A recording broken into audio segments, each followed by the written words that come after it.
Hello दोस्तों, स्वागत है आपके अपने यूट्यूब चैनल पर।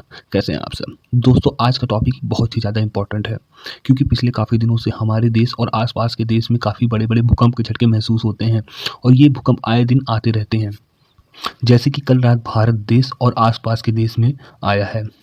लेकिन ये भूकंप आते क्यों हैं? आखिर क्यों आते हैं भूकंप? इसका क्या कारण है? आज की इस वीडियो में इसी के बारे में हम बात करेंगे। आखिर क्यों आते हैं भूकंप? चलिए देखते हैं। धरती मुख्य तौर पर 4 परतों से बनी है। इन कोर, आउट कोर, मेंटल और कास्ट और ऊपरी मेंटल कोर को लिथोस्फीयर कहते हैं। ये 50 किलोमीटर की मोटी परत कई वर्गों में बटी है जिसे टेक्टोनिक प्लेट्स कहा जाता है। पृथ्वी के अंदर 7 प्लेट्स हैं जो लगातार घूमती रहती हैं। जब ये प्लेट बहुत ज़्यादा हिल जाती है तो भूकंप महसूस होता है। ये तो बात हो गई कि भूकंप कैसे आते हैं। अब बात करते हैं यह भूकंप कैसे मापा जाता है कि भूकंप की तीव्रता कितनी है। दोस्तों, भूकंप की जांच रिक्टर स्केल से होती है। इसे रिएक्टर मैग्नीट्यूड टेस्ट स्केल कहा जाता है।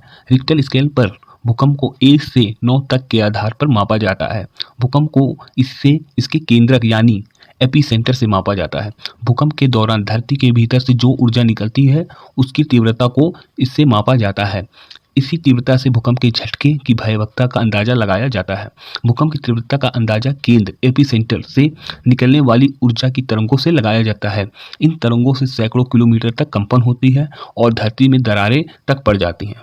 चलिए अब जानते हैं कि भूकंप के केंद्र और तीव्रता का मतलब क्या है। भूकंप का केंद्र उस स्थान को कहते हैं जिसके ठीक नीचे प्लेटों में हलचल से भूगर्भीय ऊर्जा निकलती है। आसान शब्दों में कि वह स्थान जहां से भूकंप उत्पन्न होता है। इस स्थान पर भूकंप का कंपन ज़्यादा होता है। कंपन की आवृत्ति जैसे जैसे दूर होती जाती है इसका प्रभाव कम होता है। रिक्टर स्केल पर 7 या इससे अधिक की तीव्रता वाले भूकंप है तो आसपास के 40 किलोमीटर के दायरे में हम भूकंप के झटके महसूस करते हैं। चलिए अब बात करते हैं हमारे भारत देश में क्या भूकंप का खतरा सर्वाधिक ज़्यादा है। दरअसल इंडियन प्लेट हिमालय से लेकर अंटार्कटिका तक फैली है। यह पाकिस्तान बॉर्डर से टच करती है। भौगोलिक स्थिति के हिसाब से यह हिमालय के दक्षिण में जबकि यूरेशियन प्लेट हिमालय के उत्तर में है। इंडियन प्लेट उत्तर पूर्वी दिशा में, यूरेशियन प्लेट चीन में आदि बसे हैं की तरफ बढ़ रही है। अगर ये प्लेट टकराती है तो भूकंप का केंद्र भारत में होगा। ये देखते हैं भारत के किस हिस्से में सबसे ज़्यादा भूकंप का खतरा रहता है।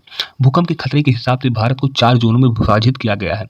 जो 2 दक्षिण भारतीय क्षेत्र जो सबसे कम खतरे वाले हैं, जोन 3 मध्य भारत, जोन 4 दिल्ली समेत उत्तर भारत का तराई क्षेत्र, जोन 5 हिमालय क्षेत्र और पूर्वोत्तर क्षेत्र तथा कच्छ वही जोन 5 में सबसे ज़्यादा खतरे वाला इलाका है।